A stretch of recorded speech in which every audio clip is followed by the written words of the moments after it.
साल 2024 के लोकसभा चुनाव से पहले बीजेपी नेता कुलदीप बिश्नोई हरियाणा और राजस्थान में 2 बड़ी रैलियां करेंगे। इनमें से एक रैली हरियाणा के हिसार क्षेत्र में और दूसरी रैली राजस्थान में होगी। बता दें, कुलदीप बिश्नोई ने बीते दिनों केंद्रीय गृह मंत्री अमित शाह से मिलकर 2 रैलियों के लिए तारीख मांगी थी और इसके साथ ही बिश्नोई समाज को ओबीसी में शामिल करवाने की बात रखी थी। कुलदीप बिश्नोई के बेटे भव्य बिश्नोई आदमपुर से विधायक बनने के बाद कैबिनेट में शामिल नहीं हो सके हैं, तो कहा गया था कि उन्हें मंत्री बनाने की मांग भी रखी गई थी। फिलहाल कुलदीप बिश्नोई हिसार में 2 दिन के दौरे पर आए हुए हैं। लोकसभा चुनाव के लिए हर सांसद और हर पार्टी अपनी अपनी तैयारी पर जुट चुकी है।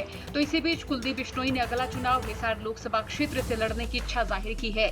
यहाँ से मौजूदा सांसद ब्रजेंद्र सिंह भी बीजेपी से हैं और कुलदीप बिश्नोई भी बीजेपी में शामिल हुए हैं, तो दोनों ही राजनीतिक परिवारों से हैं।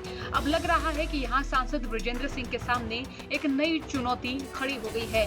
हालांकि अभी तक सांसद ब्रजेंद्र सिंह के अलावा किसी ने इस लोकसभा क्षेत्र में अपनी दावेदारी नहीं जताई थी। एक और सांसद ब्रजेंद्र सिंह के पिता चौधरी बीरेंद्र सिंह बीजेपी पर जिस तरह से तल्ख टिप्पणी कर रहे हैं, तो कह सकते हैं कि वो बीजेपी छोड़ने के पूरे मूड में हैं, लेकिन पारिवारिक कलह के बीच फंस गए हैं। सांसद ब्रजेंद्र सिंह अपना पूरा कार्यकाल खत्म करना चाहते हैं और आगे भी विधायक का चुनाव न लड़कर सांसद ही बनना चाहते हैं। तो माना जाए, अब बीजेपी के पास हिसार लोकसभा सीट पर 2 बड़े चेहरे हैं, लेकिन सांसद ब्रजेंद्र सिंह ने हिसार की बजाय किसी और संसदीय सीट से चुनाव लड़ने की संभावना को पहले से ही खारिज कर दिया है। तो यहाँ माना जाए कि बीजेपी के लिए भी दोनों में से एक को चुनना बेहद मुश्किल होगा।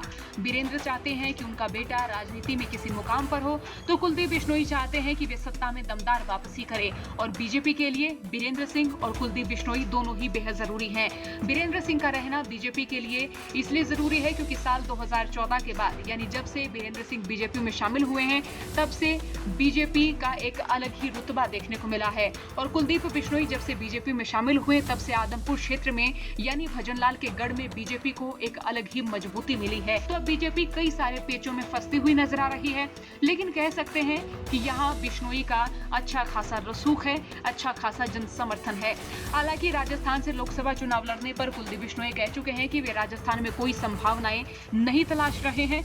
उनका कहना है कि उनका जो वोट कांग्रेस का था, अब उसे बीजेपी के साथ जोड़ने की वो लगातार कोशिश कर रहे हैं। एक लहजे से कुलदीप बिश्नोई ये भी कह रहे हैं कि अगर बीजेपी हाईकमान उन्हें राजस्थान में चुनाव लड़ने का आदेश देता है, तो वे राजस्थान से भी चुनाव लड़ सकते हैं। लेकिन फिलहाल उन्होंने इच्छा जाहिर की है हिसार लोकसभा क्षेत्र से चुनाव लड़ने की। अब बीजेपी के पास 2 मजबूत चेहरे हैं और दोनों ही राजनीतिक कुनबों से हैं, एक बड़े परिवारों से हैं, जिनके सत्ता में अच्छी खासी दावेदारी, अच्छा खासा रसूख रहा है। अब देखना होगा कि कुलदीप बिश्नोई के सामने चौधरी बीरेंद्र सिंह और उनके बेटे सांसद ब्रजेंद्र सिंह का क्या कुछ रुख होता है, क्या कुछ उनकी प्रतिक्रिया सामने आती है। आपका इस मसले पर क्या सोचना रहेगा, राय जरूर रखिएगा। साथ ही 24 की खबरों के लिए बने रहिएगा हरियाणा तक के साथ। ब्यूरो रिपोर्ट, हरियाणा तक।